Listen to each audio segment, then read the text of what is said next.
Halo Bapak Ibu, siang hari ini saya kedatangan tamu yang sangat luar biasa. Teman belajar juga di trading dan sekarang juga menjadi rekanan dalam satu klub. Tapi klub ini istimewa.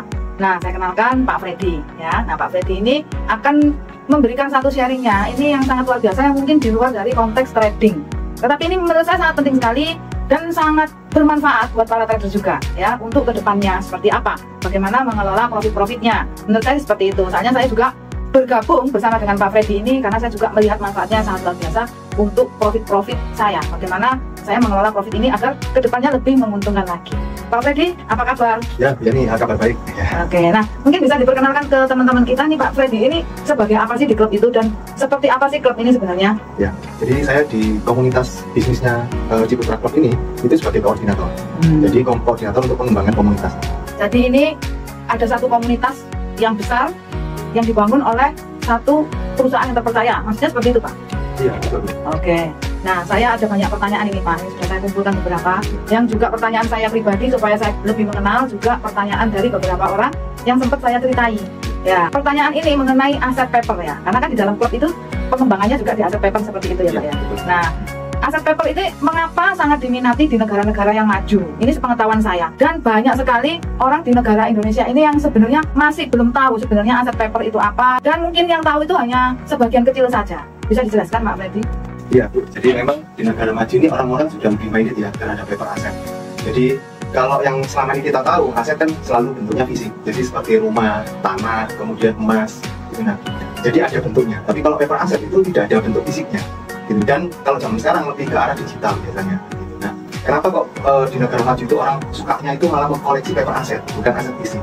Karena paper aset ini lebih liquid. Jadi pada saat jatuh tempo penjualnya itu juga tidak sulit.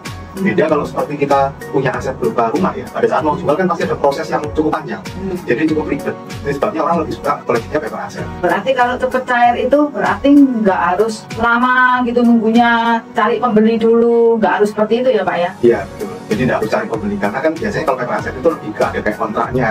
Jadi kalau sudah jatuh tempo ya sudah otomatis langsung cair. Sudah jadi duit gitu ya? Sudah langsung jadi duit. Contoh-contoh paper aset itu apa aja? Ya, contohnya yang pertama saham, obligasi, reksadana, asuransi, dan yang paling umum ya yang sering kita tahu ya deposito. Nah, kalau kita ini punya paper aset salah satunya ya.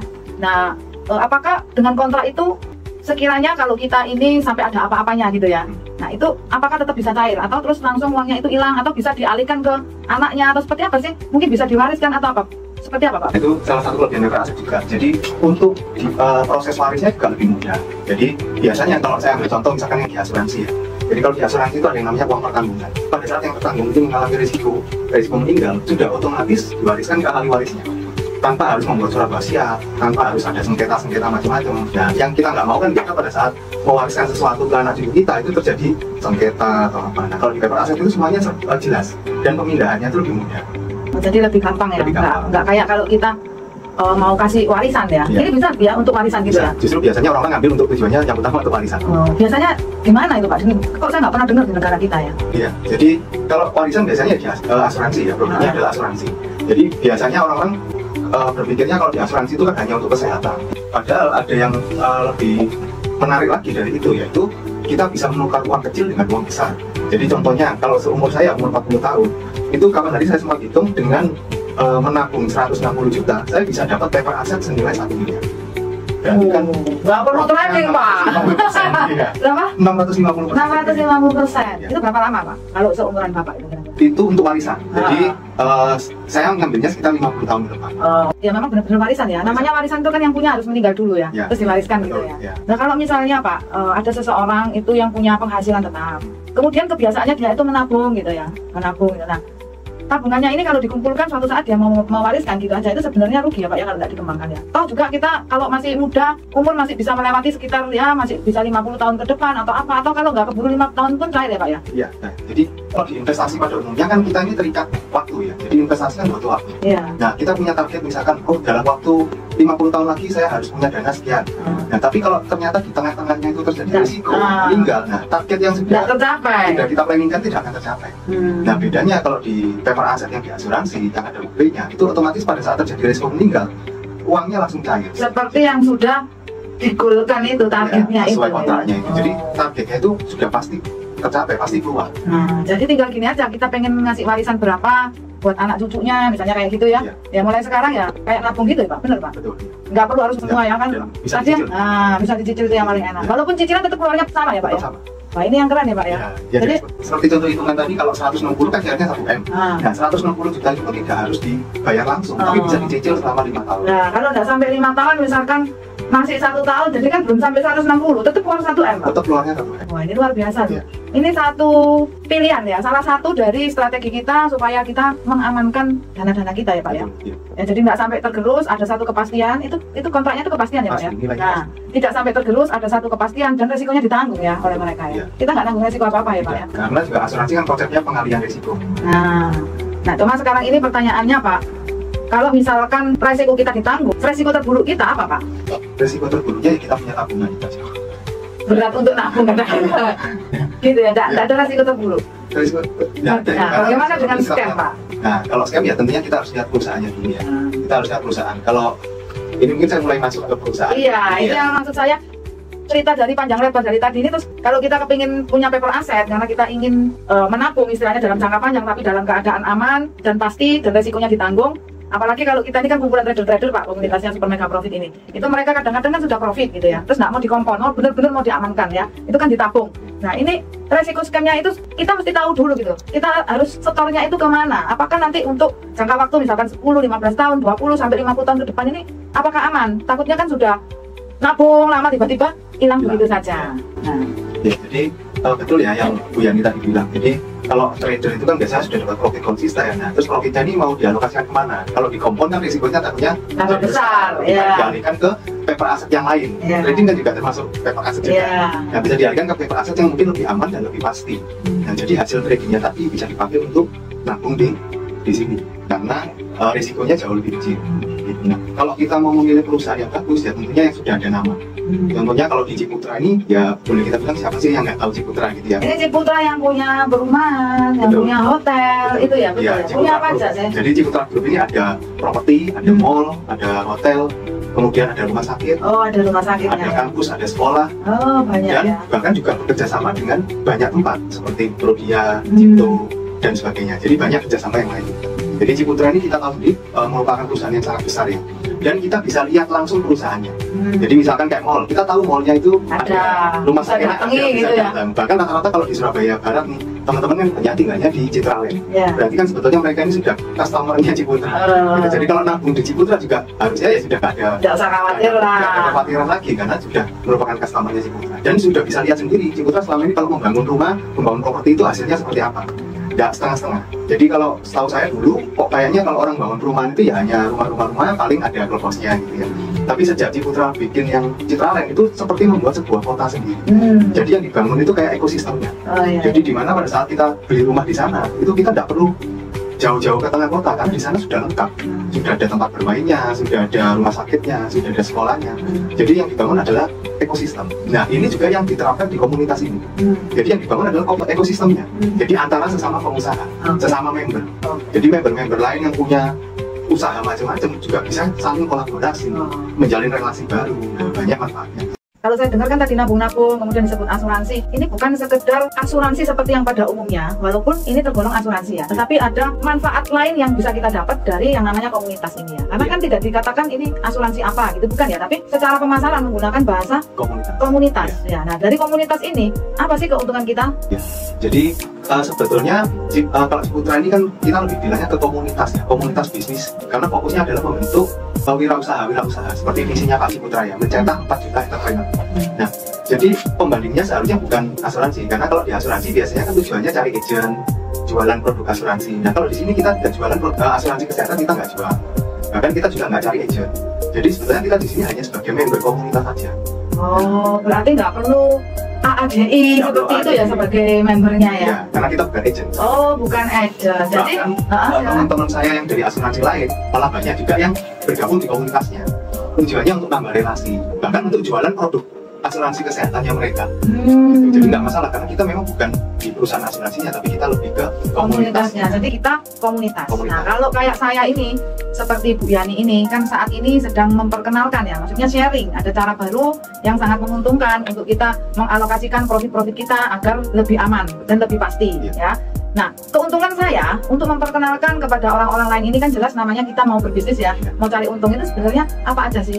Kan saya taunya nanti dapat keuntungan, tapi kurang jelas Pak Freddy. Nah, diperjelas. Mungkin teman-teman juga pastinya pengen tahu keuntungannya itu. Ya, jadi kalau sebagai member komunitas itu nantinya kan ada syaratnya, yaitu kita harus membeli salah satu produknya dari Ciputra Life, yaitu tadi yang berupa tabungan. Soalnya kita bukan agent, tapi kita hanya syarat untuk masuk ke komunitasnya. Itu kita punya satu, walaupun hanya satu produk, yang paling minimal pun kita sudah dianggap sebagai member komunitas. Nah, nanti kalau sudah jadi member, kita dapat kartu member. Nah, kartu member ini sangat bermanfaat karena punya berbagai macam fasilitas. Pertama, mulai dari diskon-diskon. Jadi diskon-diskon di semua produk-produknya Ciputra. Contoh kalau misalnya kita mau beli rumah, otomatis rumahnya Ciputra ya, yang dibangun Ciputra. Nah, itu kita akan dapat diskon. Kemudian mungkin anak kita ada yang mau sekolah di sekolahnya Ciputra atau di Universitas Ciputra, itu bisa dapat diskon. Di rumah sakitnya bisa dapat diskon, nginep hotel dapat diskon. Jadi fasilitasnya banyak. Satu kartu itu bisa bermanfaat untuk macam-macam. Nah, selain itu kita juga bisa dapat sumber income yang lain. Jadi karena Ciputra ini mau mengembangkan komunitas, otomatis kalau kita bisa membantu untuk mengembangkan, kita juga dikasih reward berupa komisi. Jadi kayak saya gini, nanti kalau ada teman-teman saya yang pengen ikut, itu mereka masuk di afiliat saya ya Pak ya. Jadi sistemnya kayak afiliat gitu ya, dapat komisi gitu ya. Mungkin lain kali bisa dijelaskan secara jelas komisi-komisinya ya Pak Freddy ya. Tapi untuk kali ini saya rasa saya pengen tahu seputar Ciputranya itu dulu komunitasnya. Apa sih kegiatan daripada komunitas itu Pak? Jadi kegiatannya ini lebih ke banyak training bisnisnya, lebih ke mencetak entrepreneur. Jadi otomatis kan pasti ada trainingnya. Bukan sekedar training asuransi gitu? Bukan. Jadi, bukan di training asuransi bukan ya? Ada training asuransi, tapi juga ada training bisnis. Tapi di training nggak asuransi? Ada trainingnya asuransi ada, properti juga ada. Komplit ya? Komplit, semuanya ada. Jadi termasuk untuk caranya buka usaha di Tokopedia seperti apa, di Shopee seperti apa, diajarin juga. Kalau sudah punya usaha, diajarin gimana caranya meningkatkan usahanya supaya lebih laku gimana. Nanti kalau laku kan nabungnya di situ juga ya. Nah, ini yang dimaksud membangun ekosistem. Jadi dengan membantu pengusaha-pengusaha untuk memasarkan produknya, otomatis mereka kan juga akan loyal ya ke komunitas juga. Bahkan kelebihannya dari member juga itu informasi bahwa Citra Lainnya akan dibangun lebih bagus lagi. Nah, jadi contohnya kayak kapan hari yang waktu dibangun rumah sakit itu sebelum rumah sakitnya ada kita sudah tahu duluan. Dan ke depan ini katanya akan yang Jiwok itu parkirannya akan diperbagus lagi. Sekarang kan masih agak semrawut ya. Jadi kita diajak kayak mengetahui planningnya mereka gitu ya. Nah ini kalau misalkan ada orang yang duitnya banyak nih, dapat informasi seperti itu kan langsung tak beli tempatnya yang bagian depan-depan yang jadi kayak kita itu udah tahu peta kotanya itu ya. Itu yang paling penting. Yang penting informasinya dia menurut saya mahal. Jadi ini sangat berguna buat kita semua, mau yang orang biasa maupun yang orang kaya-kaya pun juga berguna gitu. Seperti kayak rekanan mereka ya. Iya, seperti rekanan. Jadi ada informasi apa kita pasti dapat. Ada launching project baru apa kita pasti dapat juga. Oke, jadi semisalkan ini ada para trader maupun Anda yang bukan trader ya, secara umum orang luar lah, bukan komunitas Super Mega Profit itu boleh gabung ya Pak Freddy ya. Tetapi bagaimana langkah pertamanya Pak? Misalnya saya kok tertarik ya, ada komunitasnya ini yang bikin itu perusahaan yang sudah lama, sudah terkenal, reputasinya bagus, perusahaan besar, bikin komunitas untuk membangun mereka menjadi sebuah ekosistem di mana mereka dibantu dalam hal bisnisnya mereka sehingga mereka punya keuntungan. Dan kalau mereka punya keuntungan, mereka pun bisa melakukan penabungan itu tadi di situ. Ciputra pun dapat untung dan kita juga dapat komisi-komisi. Kalau misalnya nggak punya pekerjaan dan pengen memang benar-benar fokus kerjain komunitas ini aja bisa ya Pak ya? Nggak punya kerjaan berarti ini peluang pekerjaan ya Pak ya? Betul, karena komunitas ini didirikan juga pada saat terjadi pandemi waktu tahun 2020. Memang tujuannya untuk membantu mereka yang kehilangan pekerjaan sebelumnya. Itu sebabnya dibikin full digital. Jadi kita nggak perlu ketemuan, semuanya serba online. Nggak perlu tanda tangan, tarik nasabah lagi lah gitu. Semuanya sudah full online. Jadi simple ya. Nah, boleh diceritakan langkah awal yang paling sederhana itu seperti apa? Ya, jadi kalau untuk bergabung, yang pertama kita cukup bayar 50.000 uang registrasi, itu nanti dapat kartu yang saya bilang tadi. Untuk komunitasnya itu. Untuk komunitasnya dan untuk dapat fasilitasnya. Itu berlaku 1 kali untuk seumur hidup. Dan yang kedua, kita cukup ngambil satu produk tabungan yang dikeluarkan oleh Ciputra Life tadi. Dan itu produknya tabungan ya, nilai pasti dan bukan unit link yang nilainya tidak pasti. Jadi ini tabungan nilai pasti, tapi jangka panjang gitu ya. Jadi produk tradisional. Jadi gampang sekali ya teman-teman ya kalau memang mau gabung. Ini juga kabar baiknya merupakan satu peluang usaha. Ya kan banyak sekali trader itu datang ke saya.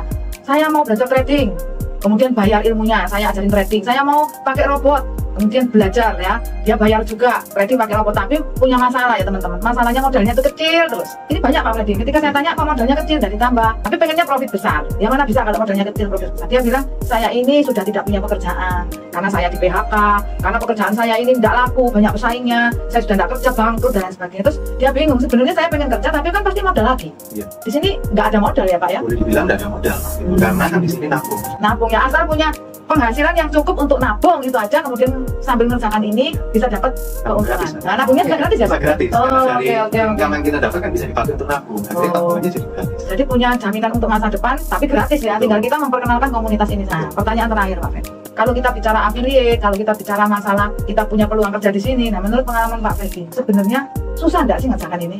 Ya.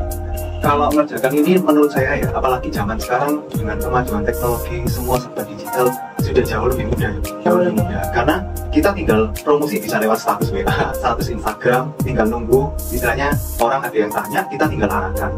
Setiap minggu selalu ada acara, kita tinggal mengundang ke sana. Di sana sudah ada yang presentasi. Jadi kita cukup referensi. Kan zaman sekarang serba referral gitu aja. Jadi misalkan nih, kalau sebagai member Ciputra kita juga berhak untuk menjual propertinya Ciputra, walaupun kita bukan agen properti. Nah, kalau dapat komisi juga. Jadi kita bisa menjual seluruh produknya Ciputra. Nah, kalau menjual pelayanan di rumah sakit ada enggak Pak? Kalau pelayanan saya kurang tahu masih ada. Soalnya rumah sakitnya masih baru. Cuma yang saya tahu di sana ada. Terus kalau mereferensikan sekolah Ciputra itu ada teman yang sekolah lewat kita berkomisi juga. Oh, ya. Padahal kita kan bukan marketingnya sekolah. Mungkin ada mungkin. Harusnya mungkin ke depan nanti ada. Tapi karena rumah sakitnya masih sangat baru, jadi baru launching berapa bulan yang lalu. Jadi memang mudah untuk zaman sekarang untuk memperkenalkan. Ya. Nah, menarik nggak bonus-bonusnya? Nah, kalau saya lihat bonus-bonusnya ini sangat besar ya. Kan sebelumnya saya juga pernah di bisnis jaringan. Kalau dibandingkan gitu loh ya, yang mudah harus ada pembandingnya. Betul, Pak. Kemudian besar harus ada pembandingnya. Ya. Menurut pengalamannya Pak Freddy, pembanding dengan yang lainnya, yang sejenis lah istilahnya seperti itu tergolong besar dan mudah itu seperti apa bisa ceritakan? Jadi kalau saya lihat dari pengalaman saya yang sebelumnya di bisnis jaringan, saya belum pernah melihat sistem kompensasi yang sebesar ini ya kompensasinya. Jadi sangat berbeda dibanding dengan yang di luaran. Apalagi kalau produknya sudah produk keuangan. Produk keuangan itu kan mengandung leverage ya. Jadi kalau produk keuangan ini menariknya kita bisa referensi ke orang, kita nggak pernah tahu orang ini punya kemampuan seberapa banyak. Bisa jadi dia leverage banyak ya, kita komisinya juga besar. Nah itu leverage di produknya. Kemudian di keuangannya pun karena ini bisnisnya di model seperti jaringan, otomatis juga berleverage. Karena kita kan juga bisa punya tim, kita bisa punya nggak kerja sendiri, nggak perlu tenaga besar, nggak perlu modal besar. Semuanya bisa. Disupport nggak Pak? Misalnya kalau ada teman-teman saya ikut, Pak Freddy support nggak untuk mereka? Nah, siapa aja yang bisa support? Ya, jadi kalau disupport pasti, karena kita kan di sini fokusnya memang bentuk tim ya. Bentuk tim kita kerja bareng, kerjanya itu gotong royong. Karena omset kita ini omset bersama. Oh, bukan lulu gua ya? Bukan sendiri-sendiri. Jadi bedanya kalau biasanya yang setahu saya ya, yang sebelum-sebelumnya, kalau kita mau dapatkan komisi dari omset nasional itu biasanya harus sudah peringkatnya itu tinggi, yang sudah omsetnya besar. Di sini enggak, dari awal kita masuk pun kita sudah bisa dapat komisi yang dihitungnya itu berdasarkan omset nasional. Karena komisinya nanti ada banyak, jadi ada macam-macam. Nah, banyaknya Pak. Ya, komisi pertama tentunya bonus sponsor. Jadi siapa yang nyari dia dapat komisi. Tapi mulai komisi yang kedua sampai yang ke-7 itu semuanya berdasarkan omset nasional. Jadi kalau komunitasnya ini semakin besar, omsetnya semakin banyak, otomatis komisi yang dibagikan ke member-membernya ini juga pasti semakin besar. Jadi prinsipnya ya gotong royong, kita ngumpulin omset bareng-bareng, kita nikmati komisinya juga bareng-bareng. Gitu. Ini apa nggak seperti yang dulu ada kayak bank gitu, terus buka jaringan gitu ya, kayak dibikin sistem kayak nabung, kayak asuransi, terus pada akhirnya mereka bubar. Apakah seperti itu Pak? Ya. Nah jadi kita lihatnya ya, pertama kita lihat namanya Ciputra dulu. Apa memang sama kayak gitu? Sangat berbeda, sangat berbeda. Karena Ciputra memang bikinnya kan lebih ke komunitas ya. Jadi bukan hanya perusahaan yang bikin jaringan yang istilahnya kan jadi kayak money game kalau cuma jaringan aja. Takutnya gini, uang yang di bawah dibayarkan di atas, uang yang di bawah dibayar. Nah kalau ini legal ya Pak ya? Legal, produknya jelas produk asuransi. Itu sebabnya kita nggak mau jualannya produk sembarangan, tapi dijual juga produk yang ada OJK-nya. Jadi produk asuransi sudah terlindungi ya? Sudah terlindungi, produknya resmi. Terus pembayaran komisi langsung dari Ciputra, jadi bukan perorangan. Jadi yang bayar kita bukan atas nama orang, tapi langsung dari Ciputra. Kemudian aset-aset Ciputra kita bisa lihat sendiri. Bahkan yang memegang langsung ini adalah anak kedua dari Pak Jin, Ibu Julita Ciputra. Nah kalau ini ceknya hanya untuk istilahnya main-main, ya, mungkin anaknya yang megang. Mungkin keluarganya yang ditampilkan. Iya. Gitu. Jadi ya kalau saya lihat sih ini sangat serius sekali ya. Jangka panjang. Apalagi yang membuat program ini itu bukan hanya Ciputra Group, tapi bekerja sama dengan Tunas Group. Jadi kalau di Jawa Timur mungkin kita kurang dengar nama Tunas Group ya, tapi kalau di Jawa Barat, mungkin teman-teman yang di Jawa Barat mungkin banyak yang sudah tahu kalau Tunas Group ini adalah sebuah perusahaan yang besar, sama seperti Ciputra Group. Gitu. Jadi yang jual BMW, Mercy itu dari Tunas Group. Kolaps ya? Kolaps. Jadi kolaborasi dua perusahaan besar untuk membuat suatu program. Nah, kalau program ini dibikin dua perusahaan besar, masa programnya kecil? Tentunya pasti programnya ya targetnya adalah besar. Sama mungkin itu saya namakan sedikit mindset ya. Kalau kita nabung itu kan banyak orang yang salah kaprah. Jadi dianggapnya kalau nabung itu seperti keluaran, seperti biaya. Wah, saya keluar uang, saya keluar biaya. Padahal sebenarnya menabung itu kan kita nggak keluar uang. Contoh kita nabung di bank BCA, uang kita ada di BCA, tapi ya itu tetap uang kita. Dari bank BCA kita pindah ke bank Mandiri, ya itu tetap uang kita di bank Mandiri. Nah, dari bank Mandiri kemudian kita tabung di Ciputra, ya itu tetap uang kita di Ciputra. Jadi sebetulnya menabung itu bukan biaya. Nah pertanyaannya, sekiranya mendadak saya sudah jalan kira-kira 5 tahun ya, sudah cukup lama lah kalau dikumpulkan uang saya itu ya udah lumayan banyak, itu bisa kita ambil nggak Pak? Iya, jadi tentunya kalau kita kan ada kontraknya di awal ya, jadi jangka waktu yang mau kita ambil target dananya berapa. Karena target dana tadi itu kan dijamin sama Ciputra. Jadi contoh misalkan, contoh saya ngambil yang tadi 160 juta tadi mau cicilannya selama 5 tahun, nanti cairnya 1 miliar. Nah, tapi kalau di tengah-tengah saya ambil target 1 miliarnya nanti kan tidak tercapai. Oh itu 5 tahun ya Pak ya? Bayarnya 5 tahun. Oh, jadi dengarnya 50 tahun Pak? Nah, jangka waktunya untuk 50 tahun. Tapi bayarnya itu sudah fix hanya 5 tahun aja. Berarti ini harus dijelaskan loh teman-teman. Freddy ngambil yang paketan ya, istilahnya bahasa awamnya ngambil paket yang 160 juta itu dicicil pembayaran selama 5 tahun, keluarnya itu sewaktu-waktu di dalam 50 tahun ke depan itu 1 miliar. Bayarnya cuma 160 juta dicicil 5 tahun, setelah itu nggak bayar ya? Sampai 50 tahun kita nggak bayar lagi. Kalau ada apa-apa di tengah perjalanan uangnya langsung keluar.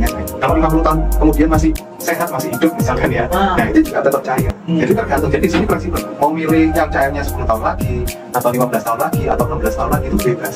Jadi kalau kepengen merasakan uangnya sendiri, nggak kepengen pas meninggal, apa pengen ngasih warisan dengan tangannya sendiri, berarti harus ambil jaraknya yang agak pendek ya. Oke, yang terakhir Pak, saya lupa ini yang paling penting. Apa sih keuntungan selain daripada hal yang sudah diceritakan Pak Freddy? Ketika kita menabung, kemudian kita mendapatkan hasilnya kan langsung besar itu Pak. Apa ada keuntungan lain? Misalnya dengarnya ini kan kalau kita dapat hasil sekarang ini lagi dikenakan perpajakan. Nah, apakah itu nanti masih kita dipotong pajak lagi? Apa sudah ditanggung atau seperti apa? Ya ini bagus sekali. Jadi sekarang banyak orang yang bingung uangnya mau ditaruh kemana karena kan pajak lagi di rajin-rajinnya.